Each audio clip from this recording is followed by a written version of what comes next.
చుట్టూన్న వాళ్ళందరూ కూడా మాకు నేర్పించేది ఏంటి అంటే, అరే బాబు జీవితం మారాలి, మంచిగా బతకాలి అంటే బాగా చదువు జాబ్ వస్తుందని చెప్తా ఉంటారు. ఎసార్లో మనకు కూడా అదే చెప్పింటారు. రొటీన్ గా మనకి అలవాటు అయ్యి మన పిల్లలు కూడా అదే చెప్తా ఉంటాం. ఏంటి అంటే మంచిగా చదివితే జాబ్ వస్తుంది, జాబ్ వస్తుంది లైఫ్ మారుతుంది అని చెప్పి. ఎసార్లో ఒకసారి ఆలోచించండి.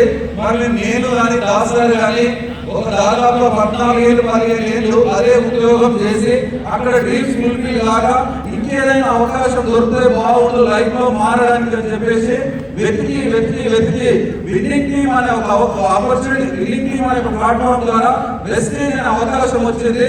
ఈ రోజు ఈ బిజినెస్ లో మా డ్రీమ్స్ అన్ని కూడా ఒకటి తర్వాత ఒకటి ఫుల్ఫిల్ అవ్వగలుగుతున్నాయి. Yes or no? Yes.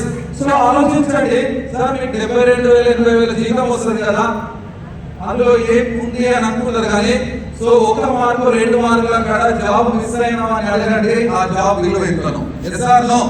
1 mark 2 మార్కుల కాడ జాబ్ మిస్ అయినామా అని అడగండి, ఆ జాబ్ విలువ ఎంతనో అని అడిగితే చెప్తాడు. సరే ఇంకొంచెం బాగా చదివితే నాకు జాబ్ వచ్చేది, ఇంకొంచెం బాగా కష్టపడితే నా ఈవెంట్స్ వచ్చేది, నేను పాస్ అయ్యేవాడిని, మీలాగానే జాబ్ చేసేవాడిని అని అనుకుంటాం. కానీ నేను అలాంటి జాబ్ వదిలేసి ఈరోజు ప్యాషనెట్ గా బిజినెస్ లో బిల్డ్ చేయగలుగుతున్నాం. ఎందుకు అంటే మీకు వచ్చిన వెస్టేజ్ అనే అవకాశం గురించి పూర్తిగా మేము తెలుసుకున్నాం. డైరెక్ట్ సెల్లింగ్ ఇండస్ట్రీలో ఏముంది, ఎంత డబ్బులు ఉన్నాయి, ఎలా లైఫ్ మారుతుంది అని చెప్పేసి ఇలాంటి కొన్ని మీటింగ్స్ అటెండ్ అయ్యి మేము తెలుసుకొని, సో మా ప్యాషన్ అనుకోని వచ్చిన ఉద్యోగాన్ని సైతం పక్కన పెట్టి ఈ ప్యాషనబుల్ గా ఈ బిజినెస్ బిల్డ్ చేయగలుగుతున్నాం. ఎందుకు అంటే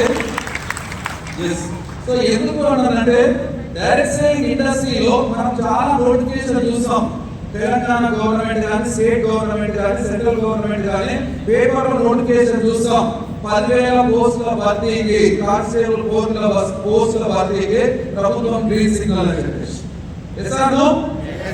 తర్వాత సెంట్రల్ గవర్నమెంట్ లో ఒక 20,000 పోస్టుల భర్తీకి రైల్వే ఆమోదం తెలిపింది అని చెప్పేసి. ఒకసారి ఆలోచించండి, 10,000 పోస్టుల భర్తీకి ప్రభుత్వం గ్రీన్ సిగ్నల్ ఇస్తే 10,000 ఒక్క పోస్టుకు వెళ్ళినా కూడా మనకు ఉద్యోగం రాదు. Yes or no?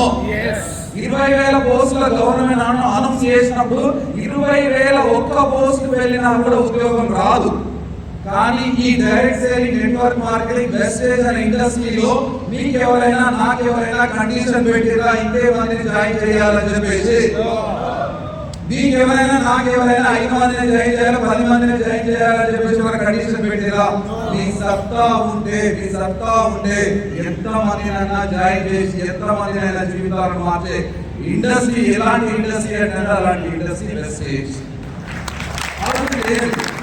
తర్వాత సత్యనారాయణ సార్ ఏంటి అంటే, సార్ ఏ గవర్నమెంట్ లో అయినా కూడా ఒక పోస్టును భర్తీ చేయాలి అంటే సీఎం కానీ, పిఎం కానీ, ఐఏఎస్ కానీ సో అథారిటీ ఉండదు ఒక ఎంప్లాయ్మెంట్ ను క్రియేట్ చేయడానికి.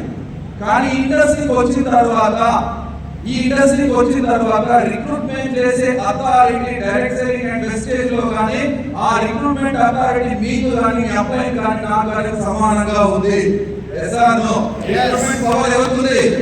రిక్రూట్మెంట్ పవర్ ఎవరికి? మనకు ఉంది.